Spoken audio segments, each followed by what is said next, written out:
Hola, ¿qué tal? Doctores, doctoras, estudiantes de medicina, bienvenidos una vez más a Catlego.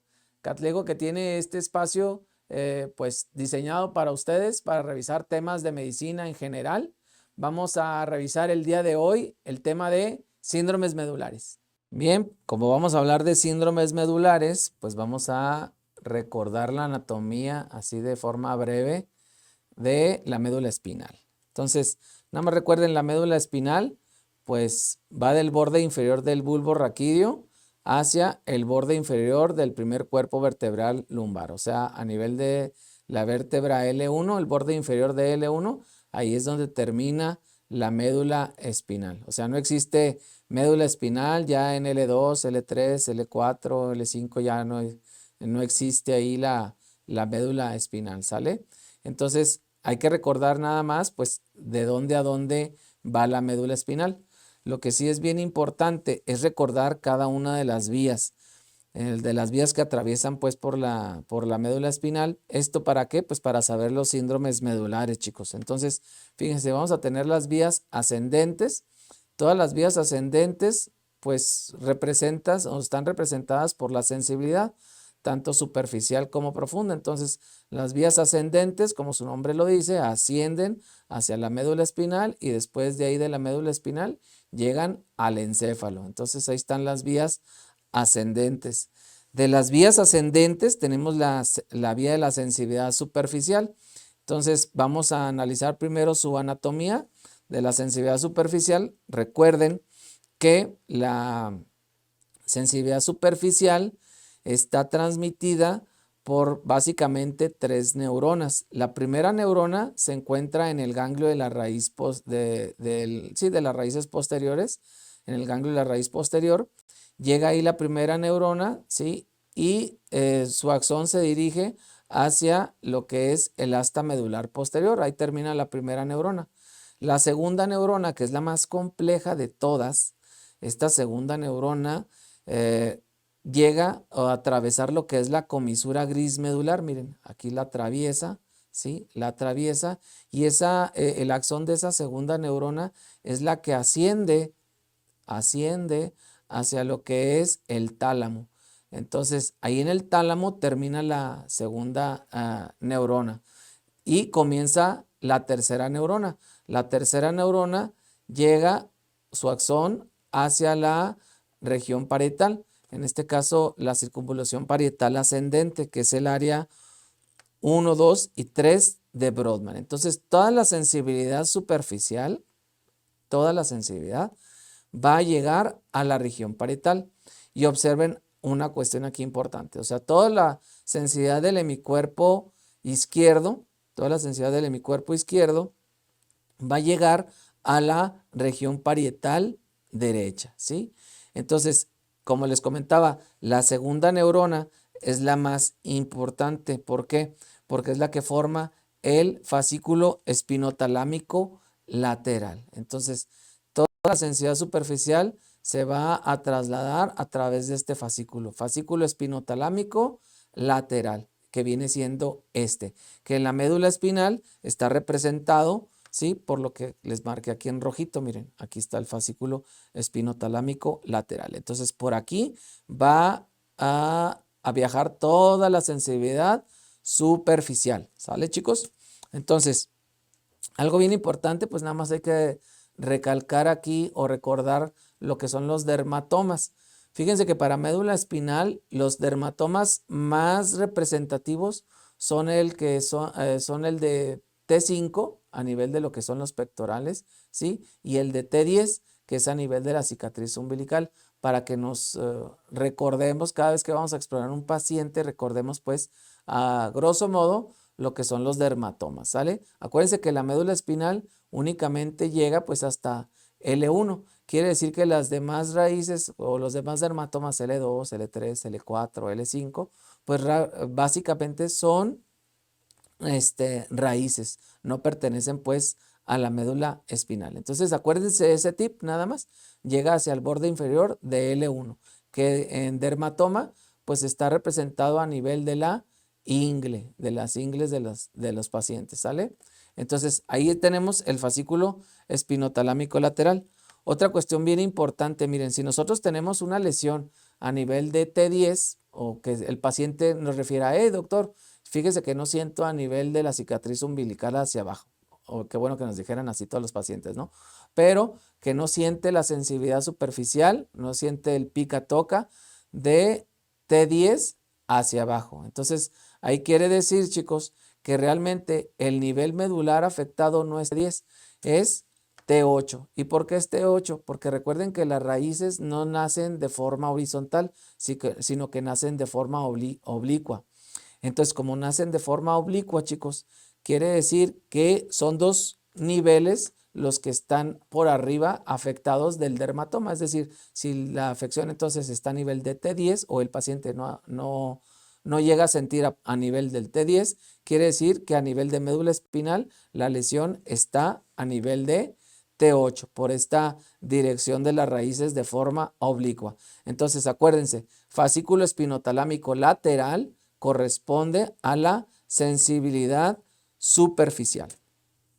Que en la médula espinal, acuérdense, pues ahí hagan un dibujito, saquen su médula espinal y píntenlo así, ¿sale? Fascículo espinotalámico lateral. Bien, la sensibilidad profunda. Fíjense, la sensibilidad profunda es la otra sensibilidad, o sea, otra de las sensibilidades ascendentes. Esa viaja por los cordones medulares posteriores. Aquí está, cordones medulares posteriores. Esto es anterior, lo de aquí, y esto es posterior. Entonces, por los cordones medulares posteriores, antes llamados cordones de Gall y de Burdach, ¿sí? Estos cordones son los que transmiten toda la sensibilidad profunda. Entonces, la primera neurona se encuentra igual en el ganglio de la raíz posterior, ¿sí? Llega hacia el cordón medular posterior, asciende y fíjense, asciende hacia el bulbo, ¿sí? En el bulbo raquídeo es donde la primera neurona termina y comienza la segunda. Entonces, la segunda neurona a nivel del bulbo raquídeo cruza hacia el lado contralateral, ¿sí? Para ascender hasta el tálamo. Entonces, cuando cruza y asciende, ¿sí? Esta parte de aquí se le llama lemnisco medio. Entonces, llega a través del lemnisco medio, que representa la segunda, el axón de la segunda neurona, llega hacia el tálamo y en el tálamo termina la segunda neurona. Ya del tálamo nace la tercera neurona para llegar también a la región parietal ascendente, que en la región parietal ascendente pues está representada por las áreas de Brodmann 1, 2 y 3, igual que la sensibilidad superficial. Algo bien importante, fíjense, el cruce de la sensibilidad profunda se hace a nivel del bulbo, ¿sí? El cruce de la sensibilidad superficial se hace a nivel de la médula espinal. Entonces, esa es una diferencia importante por ahí si se los llegaran a preguntar en cualquier examen, ¿no? Entonces, sensibilidad profunda es igual a cordones posteriores medulares. Y oiga, doctor, ¿y cómo se explora la sensibilidad profunda? Bueno, la sensibilidad profunda está representada principalmente por las batiestesias, y las batiestesias pues representan lo que es el sentido de posición, es decir, al paciente agarramos por lo general el dedo medio o el cuarto dedo en el paciente, primero le explicamos ahí le estamos diciendo que está hacia abajo y luego posteriormente hacia arriba, le pedimos que cierre los ojos y le decimos, a ver señor, ya con los ojos cerrados, dígame en qué posición se encuentra su dedo, si hacia abajo o hacia arriba. Entonces, esa es la sensibilidad, el sentido de la posición, ¿no? Que son las batiestesias. Es una forma rápida de valorar lo que son las batiestesias, ¿no? Y el sentido de la vibración que se hacen con los diapasones, ¿sí? Aquí se explora con los diapasones en cada una de las salientes óseas de forma simétrica, ¿sí? Primero en lo que es en el tercio interno de cada clavícula, ¿sí? Como lo estamos haciendo ahí con el paciente. Posteriormente en las salientes óseas, como son la apófisis estiloides, ¿sí? Como está ahí, la apófisis estiloides, de un lado primero, en este caso pues iniciamos con el lado derecho y posteriormente del lado izquierdo. Y ya para terminar, pues lo hacemos a nivel de las patelas, de las rótulas y también en el malleolo externo. Ahí también estamos valorando lo que son el sentido de la vibración, ¿sí? Las palestesias, se le llama palestesias al sentido de la vibración. Entonces, si el paciente pues no llega a sentir la vibración del diapasón, bueno, pues entonces se le llama apalestesia, alfa privativo sin apalestesia, entonces sin sentido de la vibración. Entonces, con esos dos estaríamos nosotros también valorando lo que es la sensibilidad profunda. Y la otra maniobra que nosotros tenemos que ver, que es la maniobra de Romberg, para ver si existe el signo de Romberg como tal, que ahorita se los voy a mostrar. Este signo se presenta pues cuando hay afección importantísima de los cordones medulares posteriores. Incluso aquí los pacientes llegan a tener una marcha, se le llama tabética, con aumento de la base de sustentación. Importante, y fíjense bien, les voy a poner el caso de esta paciente cuando la ponemos nosotros a hacer la maniobra de Romberg, ¿sí? La paciente pues obviamente está inestable, pero algo bien importante que quiero que noten, que al momento en que la paciente llega a cerrar los ojos, ¿sí? Ahí va a cerrar los ojos, ¡bum!, se desploma.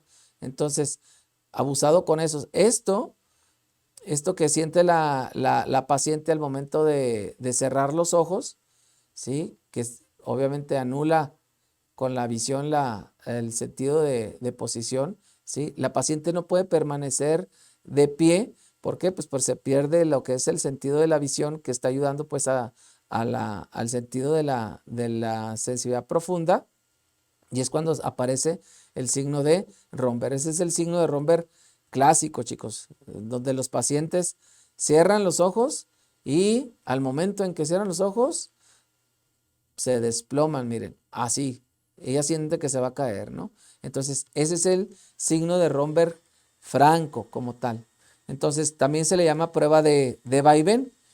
Y obviamente, pues ahí se manifiesta principalmente cuando el paciente siente una inestabilidad al momento de cerrar los ojos, pues hay un aumento de la base de sustentación. Entonces, esas fueron las vías ascendentes, o sea, la sensibilidad profunda y la sensibilidad superficial. Sensibilidad profunda, acuérdense, cordones medulares posteriores, y la sensibilidad superficial, el menisco fascículo espinotalámico. Y de las vías descendentes, la más representativa, pues tenemos a la vía córtico-espinal, que es la vía que controla todo lo motor. Entonces, fíjense, algo bien importante, la vía córtico-espinal, como les menciono, esta vía córtico-espinal nace a partir de la quinta capa de la corteza cerebral a nivel de las células de Betz. Las células de Betz, que son células meramente motoras, todas esas células, ¿sí?, emiten sus axones, todos sus axones aquí, ¿sí?, de la corteza hacia el brazo posterior de la cápsula interna. Ahí se reúnen todas las fibras de la vía córtico-espinal. Del brazo posterior de la cápsula interna se dirigen hacia el mesencéfalo, posteriormente se dirigen hacia el puente y llegan hacia el bulbo. Y fíjense, algo bien interesante, en el bulbo se cruzan hacia el lado contralateral, es decir, todas las del lado izquierdo se cruzan hacia el lado derecho a nivel del bulbo en un 90%, y el 10% restante lo hace a nivel de la médula cervical. Es decir, que todas las fibras o los axones se vienen cruzando hacia el lado contralateral para controlar pues el sistema motor, ¿no? Miren, aquí les pongo un esquemita donde viene representado el brazo posterior de la cápsula interna, que es donde pasa toda la vía córtico-espinal. Entonces, en una tomografía se va a ver así exactamente, ¿sí?, el brazo posterior de la cápsula interna, que es por donde pasa toda esta vía córtico-espinal, y en la médula espinal está representada a este nivel, o sea, aquí es donde llega la vía córtico-espinal para terminar en las astas medulares anteriores. Entonces, vía piramidal, ¿sí? Toda la vía piramidal se llega a cruzar y en la médula espinal se representa a este nivel. O sea, quiere decir que la del lado derecho, ¿sí? Fue la que nació del lado izquierdo y la del lado izquierdo es la vía córtico-espinal que nació de la corteza derecha. ¿Cómo se va a representar clínicamente el síndrome, la afección de la vía córtico-espinal? Pues clínicamente, fíjense qué interesante, clínicamente se va a representar por el síndrome de neurona motora superior, que consiste primero en las paresias, ¿no? La hemiparesia, en este caso, pues este paciente tiene afección del hemicuerpo izquierdo, quiere decir que la vía córtico-espinal afectada es la que nace del lado derecho, ¿sí? Miren, ahí tiene una hemiparesia desproporcionada de predominio pélvico, ¿sí? Es una parálisis flácida y también está representado el síndrome de neurona motora superior por la hiperreflexia, donde los reflejos, vean ustedes, en esta paciente, los reflejos están sumamente exaltados, miren. Entonces, ahí también la doctora está haciendo la maniobra para ver el signo de Hoffman, que también corresponde al síndrome de neurona motora superior, y el tan conocido Babinski. Miren, ahí está. ¿Sí ven? Entonces, el Babinski, que representa pues la hiperextensión del primer ortejo al estimular la planta, ¿sí? El arco del pie, miren, ahí está.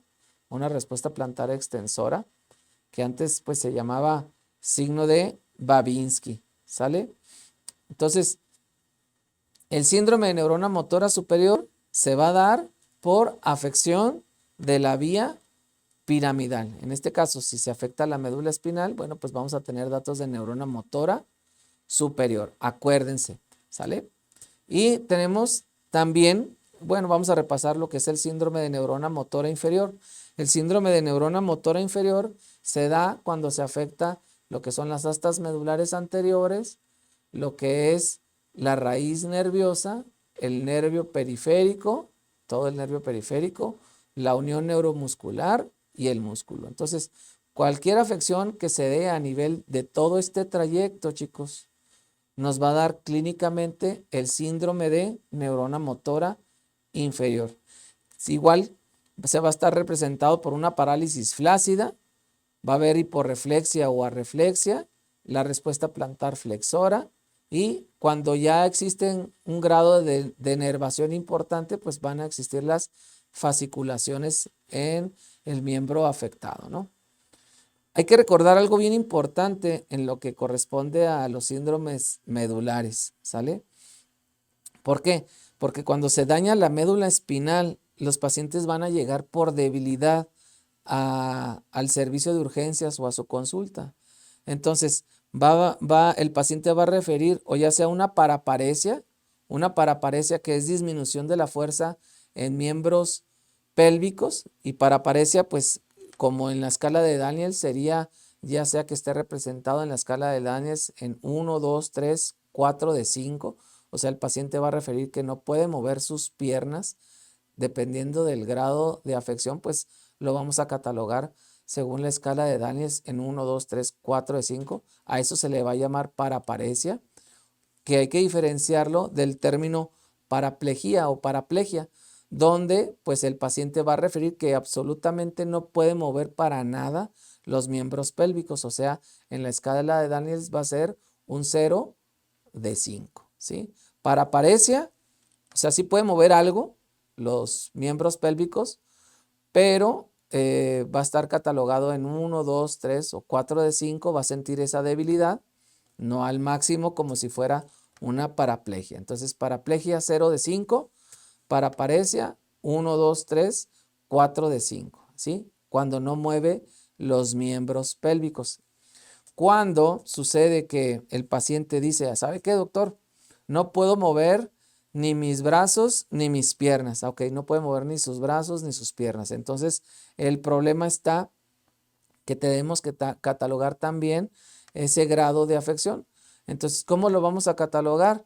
Con la escala de Daniels también. Entonces, cuadriparesia paresia, se va a utilizar ese término de paresia cuando los pacientes refieran que sí tienen debilidad, o sea, tienen debilidad en la escala de Daniels de 1, 2, 3, 4, de 5. Y el término plejía lo vamos a utilizar cuando el paciente de plano no puede mover en absoluto ni los brazos ni las piernas. Ahí se utiliza el término de plejía. Cuadriparesia, 1, 2, 3, 4 de 5. Cuadriplejía, 0 de 5. O sea, no mueve en absoluto las extremidades. Y algo bien importante y bien característico de los síndromes medulares, chicos, es que la mayoría de las veces, dependiendo del síndrome, pero debemos de pensar inmediatamente en médula espinal o afección de la médula espinal cuando el paciente no controla adecuadamente los esfínteres, ¿sale? ¿Por qué? ¿Por qué debemos de pensar exactamente en médula? Bueno, pues porque el control de los esfínteres, chicos, va a través de lo que es el canal o la porción periependimaria del conducto ependimario. Entonces, todas las neuronas que controlan los esfínteres van o viajan a través del sistema periependimario, ¿sale? En la región central. Bien, entonces, resumiendo, si nosotros vemos, tenemos, bueno, la afección o hacemos un dibujito de la médula espinal, vamos a tener que por afección, bueno, ¿cómo se va a manifestar clínicamente los síndromes medulares? Bueno, cuando nosotros tenemos afección de la vía córtico-espinal, entonces los pacientes van a manifestarlo con neurona motora superior.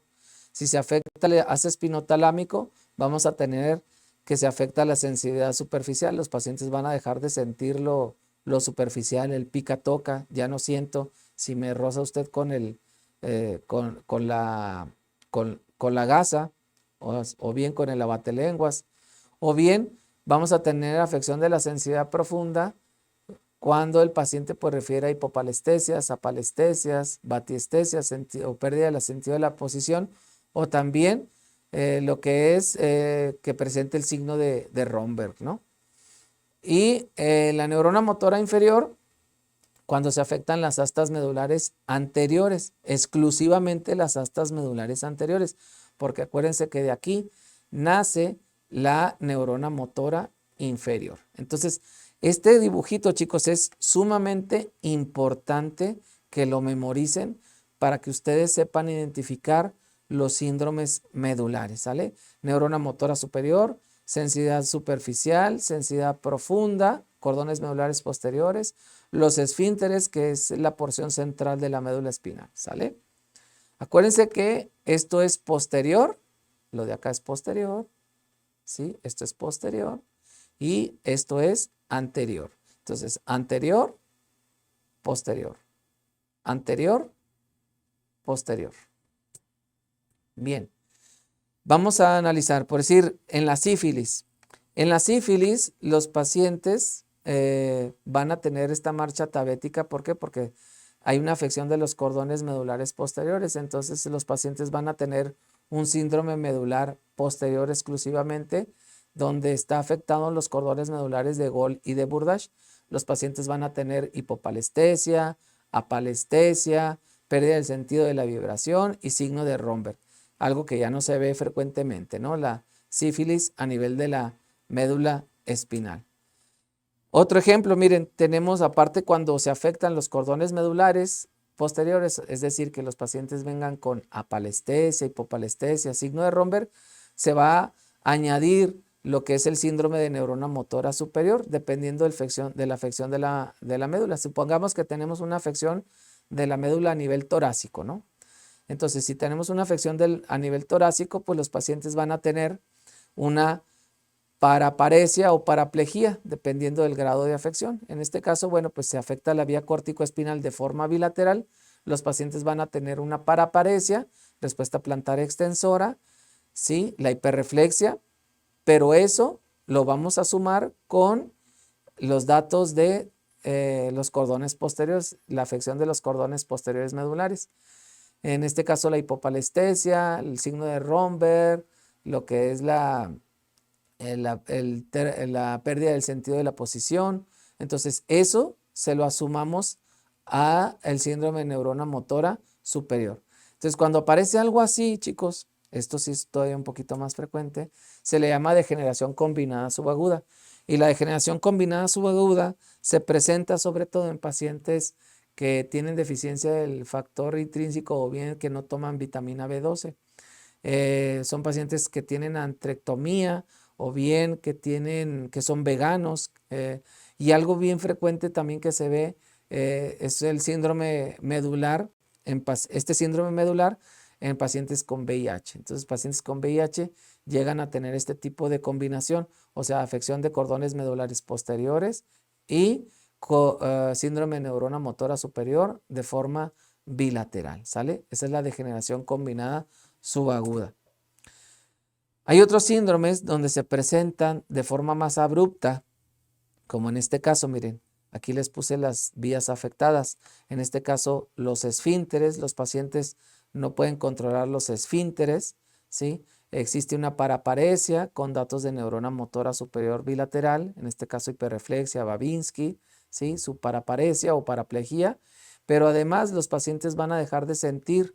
En este caso, si tenemos una afección a nivel de la cicatriz umbilical, que en este caso, bueno, pues es a nivel de T10, los pacientes no van a sentir la sensibilidad superficial de la cicatriz umbilical hacia abajo.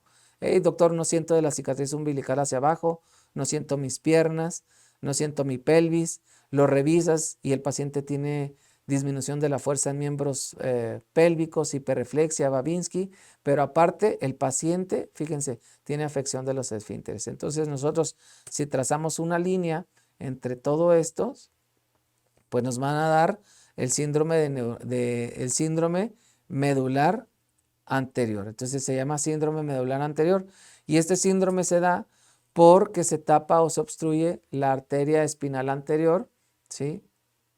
Que nace de la arteria de Adam-Kiewicz. Entonces se tapa la arteria espinal anterior, ¿sí?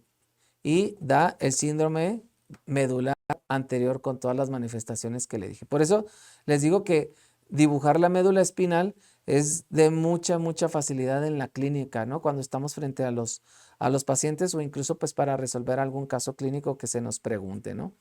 Entonces el síndrome medular central, que es uno de los más dificilitos de diagnosticar, también llamado, bueno, siringomielia, síndrome medular central, pues como su nombre lo dice, se afecta principalmente la porción central de la médula. ¿Qué creen que va a tener el paciente? Sí, muy bien, pues afección de los esfínteres. Los pacientes no van a tener control de los esfínteres, ¿no? Primero que nada. Pero acuérdense, si nosotros tenemos una afección a nivel central, en este caso, por la porción central, que dijimos que se transmitía por la porción central de la médula espinal, se transmite o bien se conduce a través de la segunda neurona de la sensibilidad superficial, ¿sí? A través de la comisura gris. Por aquí cruza los axones de la segunda neurona de la vía espinotalámica. Entonces, como por aquí cruza, ¿sí? Si tenemos nosotros afección de la médula espinal en su porción central, el paciente va a experimentar pues una afección o va a experimentar alteraciones de la sensibilidad superficial. Entonces, ojo, si nosotros tenemos una afección de la médula, por decir a nivel torácico, ¿sí? Ahí está nuestra síndrome medular central a nivel torácico. Entonces, si nosotros agarramos un pedacito de esa médula espinal, ¿sí? Como marca aquí la imagen, y nosotros tenemos este síndrome medular o esta afección central, entonces el paciente no va a experimentar o no va a tener la sensibilidad que va a cruzar por toda la vía espinotalámica a ese nivel. Entonces, si nosotros tenemos esa afección a nivel torácico, el paciente va a tener alteraciones de la sensibilidad, ¿sí? A ese nivel, porque pues a este nivel está la afección, ¿no? Está la siringomielia o está el tumor medular central, ahí está. Entonces, como no se puede transmitir la sensibilidad superficial, los pacientes lo van a referir, si es a nivel torácico, como afección de la sensibilidad en forma de chaleco, como está ahí. Ahí les puse un ejemplo de una siringomielia, miren, una imagen hiperintensa, ¿sí? En una resonancia magnética de médula cérvico-torácica, Entonces, ahí está la siringomiela, bien representadita. Pero, oiga, doctor, y si tenemos una afección más abajo, no sé, a nivel de T10, ¿sí? Bueno, si tenemos una afección de T10, entonces todas las neuronas que pasan por la comisura gris medular, ¿sí? Entonces no va a tener esa transmisión de la sensibilidad y los pacientes van a sentir como si fuera un cinturón, ¿no?, de hipoestesia, o sea, falta de la sensibilidad o falta de la sensibilidad superficial a nivel de la zona afectada, en este caso de la columna o de la médula torácica a nivel de T10, ¿sale? Y por último vamos a revisar este síndrome donde se afectan únicamente las astas medulares anteriores. Acuérdense que si se afectan únicamente las astas medulares anteriores, nos va a dar el síndrome de neurona motora inferior. Y pues anteriormente, antes de las vacunas, se podía observar este síndrome. Los pacientes quedaban cuadriparéticos o cuadriplégicos o paraparéticos o parapléjicos, ¿sí? Y con datos pero de neurona motora inferior. En este caso, bueno, pues un virus que afecta directamente las astas medulares anteriores es el virus de la polio, chicos. Ahí está, miren. Entonces, el virus de la polio producía estos cuadros de neurona motora inferior manifestado con cuadriparesia o paraparesia y pues todos los datos de neurona motora inferior que ya hemos estado nosotros pues comentando. Y por último, para repasar, miren, les puse aquí un caso clínico muy interesante. Es un caso clínico de un paciente de 56 años de edad, ¿sí? 56 años de edad, que acude por referir un cuadro de 5 semanas de evolución, 5 semanas de evolución, caracterizado por alteraciones de la marcha, la cual se ha vuelto inestable, y a la exploración física, vean ustedes lo que destaca. Destaca una marcha con aumento de la base de sustentación, los reflejos exaltados, que es la hiperreflexia, y estas están en ambas extremidades inferiores, así como alteraciones en la propiocepción. La propiocepción, chicos, se refiere a la sensibilidad profunda, ¿sí? Tiene inestabilidad significativa al pedirle que se ponga de pie y cierre los ojos. Esto es el signo de Romberg que les había comentado. Y tiene una respuesta plantar extensora bilateral. Esta respuesta plantar extensora bilateral pues no es nada más que el signo de Babinski. Y nos dice que tiene alteraciones en la propiocepción. La propiocepción pues son las abatiestesias, apalestesias, hipopalestesias, pérdida del sentido de posición del dedo al momento de explorarlo y pérdida del sentido de la vibración, que nosotros al momento de explorar al paciente no siente la vibración con el diapasón.